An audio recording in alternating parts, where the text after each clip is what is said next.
রাতে কোরআন নাজিল হয়েছে। আর কদরের রাত কোন মাসে? রমাদান মাসে। কোন দশকে? শেষ দশকের কোন কোন রাত হতে পারে?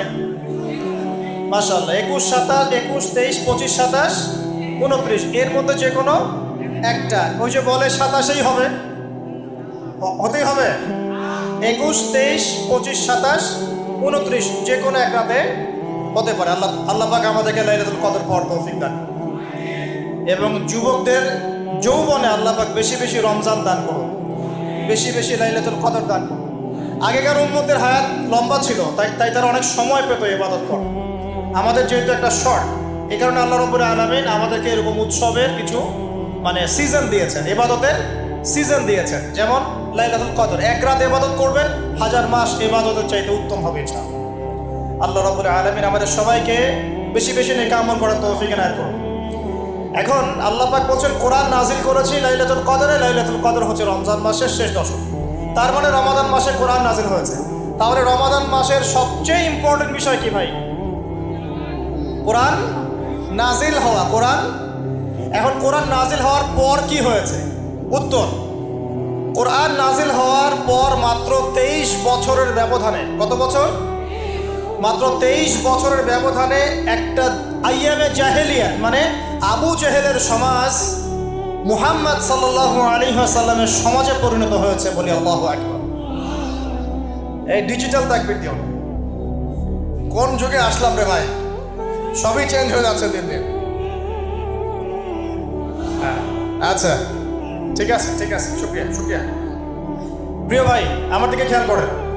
রমজান মাসে কেবলা পরিবর্তন মানে নতুন জাতির উত্থান হবে তো ইনশাআল্লাহ। রমজান মাসে কোরআন নাজিল হওয়া, কোরআন নাজিলের মূল উদ্দেশ্য ছিল আবু জেহেলের সমাজটাকে পরিবর্তন করে মুহাম্মাদের সমাজে পরিণত করা সাল্লাল্লাহু আলাইহি ওয়াসাল্লাম। হয়েছে কি না? 23 বছরে হয়েছে না? আবু জেহেলের সমাজ মানে কি? যে সমাজে শিরকে ভর্তি ছিল। কি ছিল? এখন নাই? মুসলিম অমুসলিম উভয় সমাজে শিরক নাই? বহু মুসলিম কবর পূজা করে কিনা, মাজার পূজা করে কিনা, আছে না এগুলা? আপনাদের এলাকায় আছে কিনা আমি জানি না।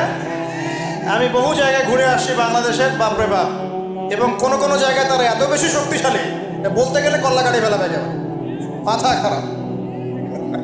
যাক, আল্লাহ পাক আমাদের সবাইকে সর্বপ্রকার শিরক থেকে বাঁচিয়ে রাখুন। কবরে শায়িত ব্যক্তি আমার কোনো কল্যাণ অকল্যাণ করতে পারবে? সে আমাকে সন্তান দিতে পারে? সে আমার লাভ ক্ষতির মালিক? সে গায়েবের খবর জানে? তাহলে পরকালে আমাকে পুলসে পার করে দিবে? পরকালে শাফায়াতের যে বিষয়গুলো আছে এগুলো কি? এগুলো হচ্ছে আল্লাহ পাকের অনুমতি ক্রমে তারা করবে। আল্লাহ পাকের অনুমতি ক্রমে শহীদগণ সুপারিশ করবেন। কার অনুমতিতে? অনেক আলেম ওলামাও করবেন। হাফেজে কোরআন, এই যে হাফেজে কোরআন যাদেরকে পাগড়ি দেওয়া হলো, তোমরা আমার জন্য দোয়া করিও, তারাও কিন্তু সুপারিশ করবে। নবীগণ, নবী সাল্লাল্লাহু আলাইহি ওয়াসাল্লাম করবেন। এটা কি নিজের ইখতিয়ার না আল্লাহর অনুগ্রহ? কোনটা? এটা আল্লাহ পাকের অনুগ্রহ। সো আকীদা স্পষ্ট রাখবেন। এরপরে আসেন তো যেটা বলছিলাম প্রিয় ভাই, আবু জেহেলের যুগ মানে কি? শিরকে ভর্তি। আবু জেহেলের যুগ মানে সুদে ভর্তি সমাজ। আবু জেহেলের যুগ মানে হচ্ছে মাদকে ভর্তি সমাজ। আবু জেহেলের যুগ মানে মেয়েদের অবমাননা। আবু জেহেলের যুগ মানে গোত্রীয় হানাহানি। এগুলো ছিল আবু জেহেলের যুগ। এখন এই সমস্যাগুলো এই বিশ্বে আছে কি নাই? তাহলে এই বিশ্বের প্রেক্ষাপটেও কোরআন নাজিলের সেই মর্ম চলবে কি চলবে না? একই বিষয় না? আবু জেহেলের যুগে যা ছিল এই বিশ্বে আমরা তাই দেখছি। আবু জেহেলের যুগে লাইলাতুল কদরে কোরআন নাজিল হয়েছে রমজান মাসে। তার মানে এখনো সেই একই হক আদায় করতে হবে কোরআনকে কেন্দ্র করে। কথা ঠিক কিনা? তাহলে এখন প্রশ্ন হচ্ছে কিভাবে করব? কিভাবে আমরা এখনকার জাহেলিয়াতগুলো দূর করে মুহাম্মাদের সমাজ প্রতিষ্ঠা করব? এটা ইম্পর্টেন্ট কিনা? রমজানের সবচেয়ে ইম্পর্টেন্ট বিষয় হচ্ছে কোরআন নাজিল হওয়া। আর কোন কোরআন? যেই কোরআন শুধু তেলাওয়াত করা হয় নাই, যেই কোরআন দিয়ে সমাজ পরিবর্তন করা হয়েছে। আল্লাহ পাক বোঝার তৌফিক দান করুন। আমরা কি চাই কোরআন দিয়ে সমাজ পরিবর্তন হোক? চাই কি? 6টা কাজ করতে হবে। রাজি আছি? 6টা কাজ করতে হবে। রাজি আছি? যদি কাজ না করতে পারেন তাহলে অহেতুক খালি ঠিক বেঠিক বলে লাভ নাই। রাজি আছেন কিনা? 1 নাম্বার, প্রত্যেককেই আল কোরআন তেলাওয়াত করা শিখতেই হবে। রাজি আছেন? এমন একজন সাহাবী আপনি দেখাতে পারবেন না যিনি কোরআন তেলাওয়াত করতে জানতেন না। একজন সাহাবী দেখান আমাকে যিনি কোরআন তেলাওয়াত করতে পারতেন না। পারবেন? তার মানে শুধু কোরআনের আলো ঘরে ঘরে জ্বালো এই স্লোগান দিয়ে সমাজ পরিবর্তন হয় নাই। কোরআনের হক আদায় করেছেন বিধায় হয়েছে। আমরা কি রাজি আছি কোরআন তেলাওয়াত করা শিখবো ইনশাআল্লাহ? একজন ব্যক্তি বাকি থাকবেন না যিনি কোরআন তেলাওয়াত করতে পারেন না, এমন একজন ব্যক্তি বাকি থাকবেন না ইনশাআল্লাহ। রাজি আছেন? যার বয়স 70 হয়ে গেছে আপনিও কায়দা নিয়ে বসবেন ইনশাআল্লাহ। আপনার বয়স 80 হয়ে গেছে তাও কায়দা নিয়ে বসবেন ইনশাআল্লাহ। ও পড়তে পড়তেই মৌত হয়ে যায় তাও সমস্যা নেই। রাজি আছেন? কোরআনের হক আদায় করতেই হবে, আদারওয়াইজ এভাবে সমাজ পরিবর্তন হবে না। আবেগ দিয়ে, স্লোগান দিয়ে, জনস্রোত দিয়ে কোনো কাজ নাই। জনস্রোত দিয়েও কোনো কাজ নাই। কাজের মানুষ দরকার। কি দরকার? কাজের মানুষ দরকার। আপনি পঙ্গপাল দিয়ে কি করবেন? অ্যাক্টিভ কাজের মানুষ দরকার। দরকার কি না? শিক্ষিত যোগ্য মানুষ দরকার। অতএব আগে কোরআন পড়া শেখেন, আল্লাহ পাক তৌফিক দান করুন। আমি দোয়া করি আল্লাহ পাক আমাকে এবং আপনাদের সবাইকে নিয়মিত কোরআন তেলাওয়াত করার তৌফিক দান। এক নাম্বার, কোরআনের সাথে কোরআন নিয়ে গবেষণা করতে চান, আগে কোরআন তেলাওয়াত বাড়াতে হবে। তেলাওয়াত বাড়াতে বাড়াতে বাড়াতে বাড়াতে যখন আপনি দেখবেন প্রতিটা আয়াত আপনার ঠোঁটের আগায় চলে আসছে, তখন আপনি হিফজ করাটা সহজ হয়ে যাবে, তখন অর্থটা বোঝা সহজ হয়ে যাবে, অ্যারাবিক গ্রামার শেখা সহজ হয়ে যাবে এবং গবেষণা করাটাও সহজ হবে ইনশাআল্লাহ। আগে কোরআন পড়তে হবে, আল্লাহ পাক পড়ার তৌফিক দান করুন। প্রথম আয়াত নাজিল হয়েছে কি? ইকরা বিসমি রাব্বিকাল্লাযী। পড়াশোনাই তো করতে চায় না ইয়াং জেনারেশন, খালি ওয়াজ শুনতে চায়। অনলাইন শোনো, অনলাইনে খালি বিচ্ছিন্ন ওয়াজ শুনে দিনের কনস্ট্রাকটিভ জ্ঞান অর্জন করা যাবে না। যদি আমি নিজের কথা বলছি, আমি যদি শুধু ওয়াজই শুনতাম বসে বসে, আজকে তোমাদের সামনে বসে আমি লেকচার দিতে পারতাম না। শুধু ওয়াজ শুনে কাজ হয় না, ওয়াজ একটা সাপ্লিমেন্টারি জিনিস। হ্যাঁ, ওয়াজ শুনবো, ইমান বাড়বে, আমি নতুন কিছু জানবো, দার্সে বসবো, ঠিক আছে, কিন্তু একটা সিলেবাস মেনটেন করে পড়াশোনা করতে হয়। সিলেবাস মেনটেন করে পড়াশোনা করতে হয়। যেখানেই পড়েন না কেন সিলেবাসে কোরআন থাকতে হবে, হাদিস থাকতে হবে, হাদিসের ইবারত পড়ার যোগ্যতা অর্জন করতে হবে, আরবি ভাষা এবং সাহিত্য থাকতে হবে, আকীদা থাকবে, ফিকহ থাকবে, আপনার সিরাত থাকবে, ইতিহাস থাকবে এবং এই সমকালীন প্রেক্ষাপট এগুলো তো থাকবেই। এরপরে আপনি বিষয়ভিত্তিক বড় বড় স্কলারদের বইগুলো পড়বেন। আজকে এই বই, কালকে ওই বই, আজকে এই চটি বই, কালকে ওই চটি বই, এভাবে মাথাটা আপনার বিক্ষিপ্ত হয়ে যাবে। আজকে অমুকের একটা লেকচার একটা অংশ, কালকে অমুকের লেকচারের অংশ, এভাবে পুরো মাথাটা আপনার এলোমেলো হয়ে যাবে। ঢুকবেন, অমুক যা বললো তার বিরুদ্ধে, তমুক যা বললো তার বিরুদ্ধে, এই করতে করতে দেখবেন আপনি মূল ট্র্যাক থেকে সরে যাচ্ছেন। এভাবে হবে না। কনস্ট্রাকটিভ সিলেবাসে পড়াশোনা করতে হবে। এই পড়াশোনা করতে হলে ওলামায়ে কেরামের সোহবত কি লাগবে কি না? লাগবে। ওলামায়ে কেরামের কাছে আসবেন, পরামর্শ করবেন কিভাবে পড়লে আমি দায়ী হতে পারবো, কিভাবে পড়লে আমি একটা ভালো জায়গায় যেতে পারবো, কিভাবে পড়লে আমি দিনের শরঈ যে বেসিক নলেজগুলো অর্জন করতে পারবো, এটা পরামর্শ করে পড়াশোনা করবেন। আল্লাহ পাক তৌফিক দান করুন।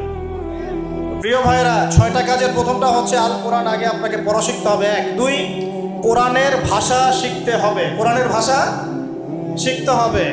আমি বিশ্বাস করি যে প্রত্যেকের পক্ষেই আরবি ভাষা শেখা সম্ভব। আপনারা হিন্দি বোঝেন? বোঝেন? আপনারা বোঝেন কিনা জানি না, আপনাদের মা বোনরা ঠিকই বোঝেন। বোঝে না? কেমনে বুঝলো? হ্যাঁ, এটা হচ্ছে সাংস্কৃতিক আগ্রাসন। কিরকম সাংস্কৃতিক আগ্রাসন? মানে আপনি এই যে ব্রিটিশরা শাসন করে গিয়েছে উপমহাদেশ 200 বছর, ওরা যে চলে গিয়েছে তাও তো মানুষ ইংরেজিতে পড়ার করে কথা বলে না? সারা বিশ্বে ইংরেজি চলছে না? সাংস্কৃতিক আগ্রাসন। এখন এইদিকে আপনি বাংলা, হিন্দি কি আপনার কোন স্কুলে পড়ানো হয়, কলেজে পড়ানো হয়? শিখলেন মিডিয়ার মাধ্যমে, শিখে গেলেন। যদি আপনি আরবি ভাষাকে কেন্দ্র করেও এরকম একটা মেহনত করেন, আরবিও শিখবেন, পারা যাবে।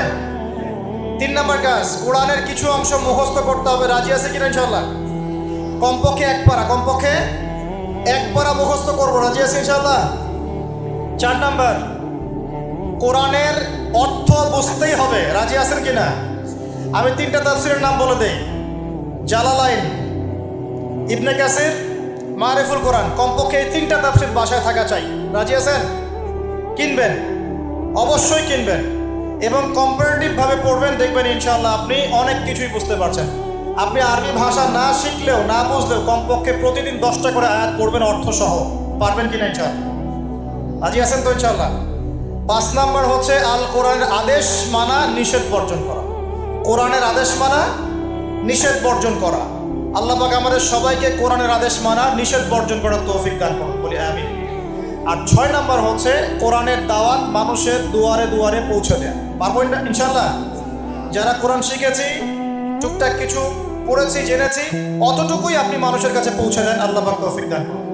এই 6টা কাজ কোরআন কেন্দ্রিক করতে হবে ইনশাআল্লাহ, তাহলে কোরআনের সমাজ প্রতিষ্ঠা হবে ইনশাআল্লাহ।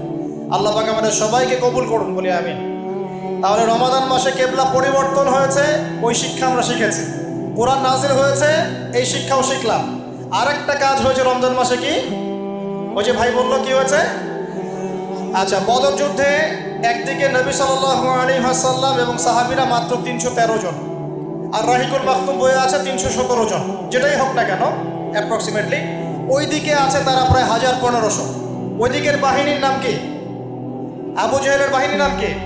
কুরাইশ বাহিনী। কি বাহিনী? তারা শক্তিশালী ছিল না মুসলিমরা? ওরা শক্তিশালী ছিল, ওদের ঘোড়া বেশি, ওদের উট বেশি, ওদের অস্ত্র বেশি। আর মুসলিমদের মাত্র 2টা ঘোড়া। কয়টা ঘোড়া? 2টা ঘোড়া। 2টা ঘোড়া, অল্প কিছু উট, বাকিরা পায়ে হেঁটে যাচ্ছে, অস্ত্র শস্ত্রও নাই। তাহলে এই যুদ্ধে কে জয়লাভ করেছে শেষমেশ?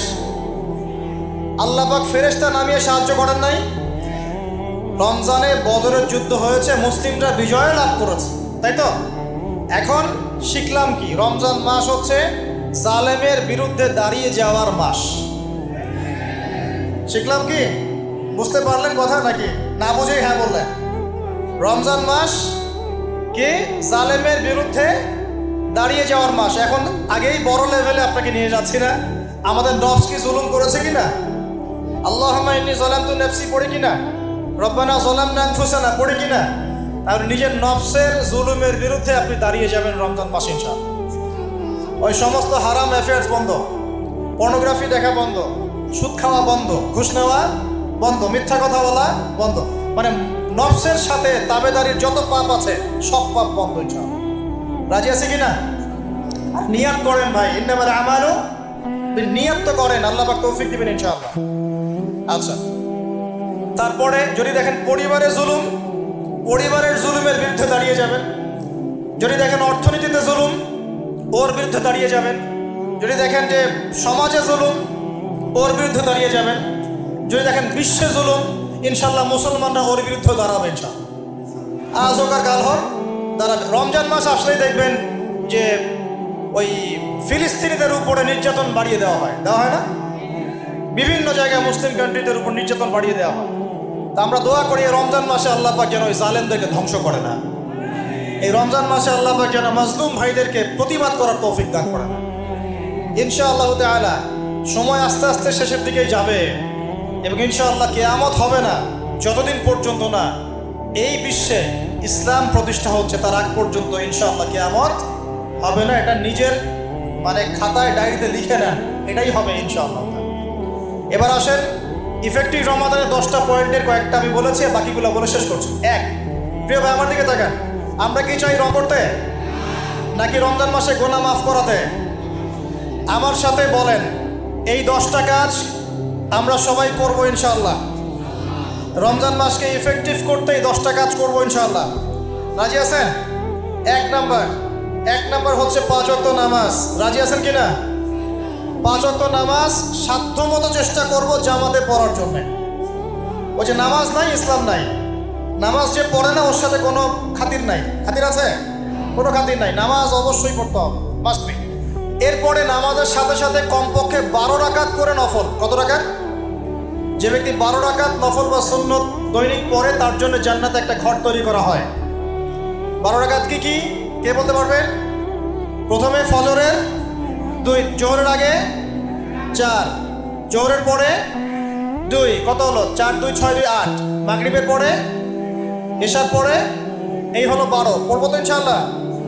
এইগুলো 1 নাম্বার কাজ, নামাজ পড়া। 2 নাম্বার ভাই, নামাজের সাথে সাথে তাহাজ্জুদ এবং তারাবি অবশ্যই পড়তে হবে। রাজি আছে কিনা?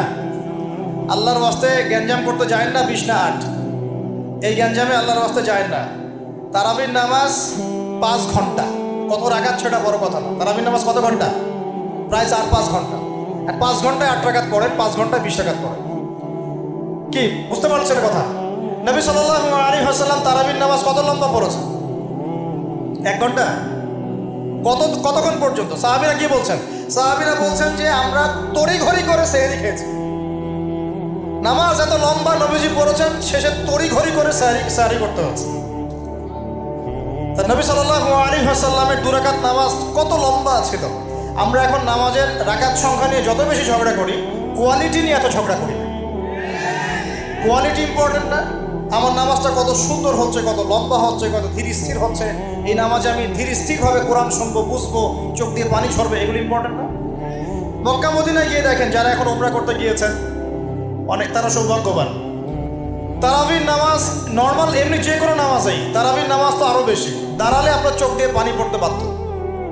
মধুর তেলাওয়াত, লম্বা কেরাত। ফজরের নামাজ মিনিমাম 20 মিনিট। ফজরের নামাজ 15 থেকে 20 মিনিট। আর আমরা তো 3G 4G 5G মাশাআল্লাহ, কোনো কোনো মসজিদে 6G।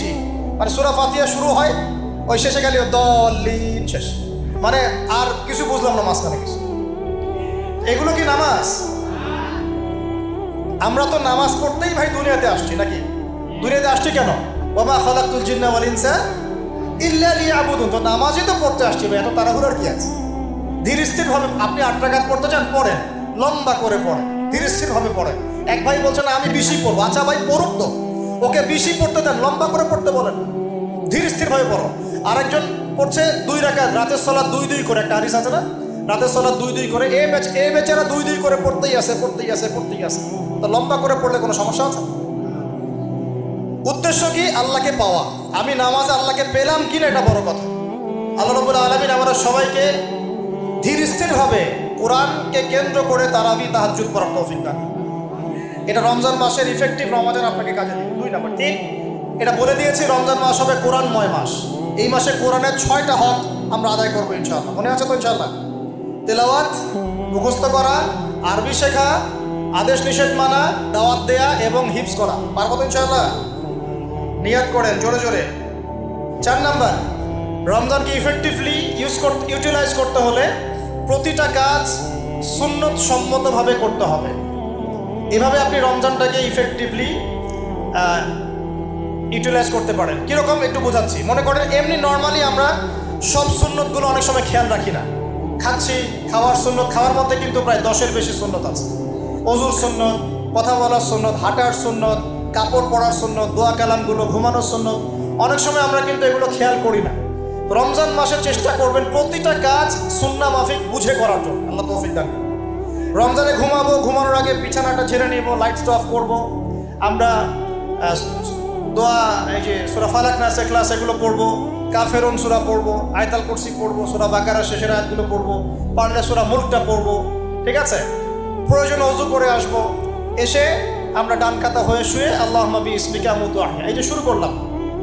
ঘুম থেকে ওঠা, ওযু করা, ওয়াশরুমে যাওয়া, খাওয়া দাওয়া করা, মসজিদে যাওয়া, নামাজ, জিকির, তাসবিহ, তাহলিল, ব্যবসা বাণিজ্য, এগুলো সব কিছু সুন্নত নাই? প্রতিটা কাজ সুন্নাহ মাফিক করার চেষ্টা করবো। আল্লাহ তৌফিক দান করুন। ফিকহুস সুন্নাহ এরকম কিছু বই পাওয়া যায়। ফিকহুস সুন্নাহ, কিতাবুস সুন্নাহ, এরকম অনেক বই আছে। আরবি থেকে বাংলা অনুবাদ হয়েছে, বাংলাদেশের ওলামায়ে কেরাম লিখেছেন। এরকম সুন্নাহ শেখার কিছু বই কিনে নেবেন। কিনে নিয়ে প্রতিটা কাজ কিভাবে করলে সুন্নত হয় পড়ে দেখবেন। পারবেন তো ইনশাআল্লাহ? আল্লাহ পাক তৌফিক এনায়েত করুন, বলি আমিন। এটা কত বললাম? 3 নাম্বার। 4 হচ্ছে দান সাদাকা বেশি বেশি করা। রমজানে দান সাদাকা বেশি বেশি করা। আল্লাহ রাসূল সাল্লাল্লাহু আলাইহি ওয়াসাল্লাম রমজানে রহমতের বাতাসের চাইতেও বেশি বেশি দান করতেন। আমরা পারবো কিনা ইনশাআল্লাহ? দেখেন, আমি একটা কথা বলি, দান করার জন্যে সম্পদ লাগে না, দান করার জন্যে কলিজা লাগে। কি লাগে? ব্যাস, যার মন বড় সে দান করতে পারবে ইনশাআল্লাহ। আল্লাহ পাক আমাদের সবাইকে দিনের জন্য দান করার তৌফিক দান করুন। দিনের জন্য দান করেন, স্থানীয় মসজিদ, মাদ্রাসায়, এতিমখানায়, অসহায় মানুষের পাশে, বিধবার ঘরে, এতিমের ঘরে, যারা খেতে পারছে না 3 বেলা, ওদের ঘরে ঘরে রমজানের বাজার পৌঁছে দেন। আল্লাহ পাক তৌফিক দান করুন, আমিন। 5 নাম্বার, রমাদান মাসে অবশ্যই আমাদের জাকাতগুলো আমরা দিয়ে দিব। রাজি আছি তো ইনশাআল্লাহ? বলেছি জাকাত এবং সালাতের মধ্যে যে পার্থক্য করে সে মুসলিম নয়। জাকাত ফরজ হয়েছে, অবশ্যই আপনাকে জাকাত দিতে হবে। এটা কিন্তু নফল কিছু নয়, এটা কি ফরজ। জাকাতের নিসাব জানেন কি না? কত পার্সেন্ট? 2.5%। আচ্ছা, জাকাতের নিসাব নিয়ে ইনশাআল্লাহ পরবর্তীতে লেকচার চলে আসবে অনলাইনে, দেখে নিয়ে। এছাড়া ফিকহু যাকাত কিছু প্রোগ্রাম আসবে, অনলাইনে দেখে নেবেন ইনশাআল্লাহ। আল্লাহ রাব্বুল আলামিন আমাদের সবাইকে যাকাতগুলো দেওয়ার তৌফিক দান করুন। শুধু যাকাত যদি আমরা ঠিকঠাক মতো দিতাম, একজন মানুষও সমাজে না খেয়ে মারা যেত। একজন মানুষও সমাজে এই যে ইকোনমিক সমস্যাগুলো যেগুলো হয়, অর্থনৈতিক সমস্যা, স্যাংশন, মুদ্রাস্ফীতি, হাবিজাবি, অনেক প্রবলেমস ওভারকাম করা যেত শুধু যাকাতের মধ্য দিয়েই। কিন্তু কে শোনে কার কথা? সবাই কি যাকাত দেয়? বাংলাদেশে এমনও মানুষ আছে যারা একজনের যাকাত দিয়ে 100 পরিবারের সংসার চলবে ইনশাআল্লাহ। আছে না এমন লোক? আমরা যাকাতগুলো দেওয়ার চেষ্টা করি, আল্লাহ পাক তৌফিক দান করুন। 6 7 নম্বরটা বলে দিয়েছি। রমজান হচ্ছে একটা নতুন জাতির উত্থান। অতএব রমজানে আমরা সমস্ত পাপ ছেড়ে দিয়ে একটা আলোকিত জাতি হিসেবে আত্মপ্রকাশ করবো ইনশাআল্লাহ। আল্লাহ পাক তৌফিক দান করুন। 8 নম্বরও বলে দিয়েছে, রমজান হচ্ছে জুলুমের বিরুদ্ধে দাঁড়িয়ে যাওয়ার চেতনা। রমজান কি? ওই যে বদরের যুদ্ধ, জুলুমের বিরুদ্ধে দাঁড়িয়ে যাওয়ার চেতনা হলো রমাদান। তাই সর্বস্তরের জুলুমকে আমরা রমজান মাসে রুখে দেওয়ার চেষ্টা করবো ইনশাআল্লাহ। আল্লাহ পাক তৌফিক দান।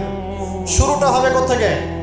নিজের থেকে। আমার নিজের মধ্যে কি কি জুলুম আছে আমি আগে দেখবো, আমি কার কার উপর জুলুম করেছি এটা আগে দেখবো, এগুলো আগে প্রতিহত করব, তারপরে আমি ইনশাআল্লাহ তাআলা পরবর্তী দিকে ফোকাস করব। 9 নম্বর খুব ইম্পর্টেন্ট। 9 নম্বর আর 10 নম্বরটা বেশি ইম্পর্টেন্ট। 9 নম্বর হচ্ছে রোজা রাখা মানে আমরা অনেকেই মনে করি যে না খেয়ে থাকা আর কি পানি ছেড়ে দেওয়া। অনেকেই মনে করি এটা রোজা মানে আমাকে না খেয়ে থাকতে হবে আর পানি ছেড়ে দেওয়া লাগে, স্ত্রী সহবাস ছেড়ে দেওয়া লাগে। কিন্তু এর চেয়ে বেশি ইম্পর্টেন্ট একটা বিষয় আমরা ভুলে যাই, সেটা হলো রমজান মাসে রোজা রাখার অর্থ হচ্ছে আল্লাহ পাকের সমস্ত কবিরা সগীরা গুনাহ ছেড়ে দেওয়া। রোজা রেখেছি, গীবত করলাম, রোজা হবে কিনা? রোজা রেখেছি, মিথ্যা কথা বলছি, হবে রোজা? রোজা রেখে ওই ভদ্রলোক সুদ খাচ্ছে, রোজা হবে? রোজা রেখে অমুক ভাই আমার টেবিলের নিচ থেকে টাকা নিল, রোজা হবে? অমুক ভাই মানুষের সম্পদ আত্মসাৎ করে ফেললো, হবে? অমুক বোন বেপরদায় বাইরে বের হয়ে গেল, রোজা হবে? অমুক ভাই মনে করেন ওই যে গার্লফ্রেন্ডের সাথে চলে গেল ডেট করতে, রোজা হবে কিনা? অনেকে পর্নোগ্রাফি দেখছে রোজা রেখে, রোজা হবে কিনা? এই যে কবিরা গুনাহ যেগুলো আছে, যত রকম কবিরা গুনাহ, এই গুনাহগুলোতে লিপ্ত থাকলে রোজা ভেঙে যায়। আল্লাহ পাক আমাদের সবাইকে কবিরা গুনাহ মুক্ত রোজা রাখার তৌফিক দান করুন। আর 10 নম্বর পয়েন্টটা হচ্ছে এই ভাই, রমজান মাস আসলে মাশাআল্লাহ শিকল দিয়ে শয়তানকে বেঁধে রাখা হয়। রমজান মাস আসলে মাশাআল্লাহ আমরা অনেকেই পাক্কা মুসল্লি হয়ে যাই, দান সদকা করি, যাকাত দেই, তারাবি পড়ি, তাহাজ্জুদ পড়ি, অনেক কিছুই করি। কিন্তু ঈদের দিন আসলেই মাশাআল্লাহ আমরা আবার আগের জায়গায় ফিরে যাই। ঈদের দিন শয়তান যে ছাড়া পেয়েছে এটা বোঝার জন্য রাস্তাঘাটে বের হলেই হয় নাকি? মেয়েদের চলাফেরা দেখলে বোঝা যায়, আরও যে হোটেলে হোটেলে গান বাজে এগুলো দেখলে বোঝা যায় শয়তান ছাড়া পেয়েছে, আজকে বুঝলাম। তো এখানে সবচেয়ে বড় শিক্ষাটা হলো রমজান মাসের এই যে শিক্ষাগুলো, ত্যাগের মহিমা, জুলুমের বিরুদ্ধে দাঁড়িয়ে যাওয়া, কোরআনের হক আদায় করা, জাতির উত্থান, বড় বড় অনেক কথা বললাম। এই শিক্ষাগুলোকে সারা বছর ধরে রাখাটাই হলো রমাদানের সবচেয়ে বড় চ্যালেঞ্জ। আমরা পারবো কিনা ইনশাআল্লাহ? আমরা রমাদানের এই 10টা হক আদায় করতে পারবো কিনা ইনশাআল্লাহ? কোরআনের হক আদায় করতে পারবো কিনা ইনশাআল্লাহ? আল্লাহ রাব্বুল আলামিন আমাদের সবাইকে আসন্ন রমজানে সুস্থতার সাথে সমস্ত সওম রাখার তৌফিক দান করুন এবং রমজান মাসে বেশি বেশি তেলাওয়াত করার তৌফিক দান করুন, অর্থ বুঝে পড়ার তৌফিক দান করুন, বেশি বেশি দান সদকা করার তৌফিক দান করুন, বেশি বেশি ওই যে গরিব দুঃখী মানুষের পাশে দাঁড়ানোর তৌফিক দান করুন, বেশি বেশি যাকাতগুলো দিয়ে দেওয়ার তৌফিক দান করুন, বেশি বেশি আল্লাহর জিকির করার তৌফিক দান করুন, বেশি বেশি আল্লাহ পাক আমাদেরকে নফল নামাজগুলো পড়ার তৌফিক দান করুন, কোরআন কেন্দ্রিক সময় কাটানোর তৌফিক দান করুন, রাসূলের সুন্নতের উপর আমল করার তৌফিক দান করুন এবং একটা নতুন আলোকিত প্রজন্ম এবং জাতি হিসেবে এই রমজানে আল্লাহ রাব্বুল আলামিন আমাদের যুব সমাজকে আত্মপ্রকাশ করার তৌফিক দান করুন। সর্বোপরি রমাদানের এই শিক্ষাগুলোকে সারা বছর ধরে রাখার তৌফিক আল্লাহ পাক আমাদের সবাইকে দান করুন, আমিন। আমি এই বলে আমার আজকের সংক্ষিপ্ত আলোচনা শেষ করছি। আকুলু কওলি হাযা আস্তাগফিরুল্লাহ লি ওয়া লাকুম ওয়া লিসাইরিল মুসলিমিন। বারাকাল্লাহু লানা ওয়া লাকুম বিল আয়াতিল হাকীম। ইন্নাহু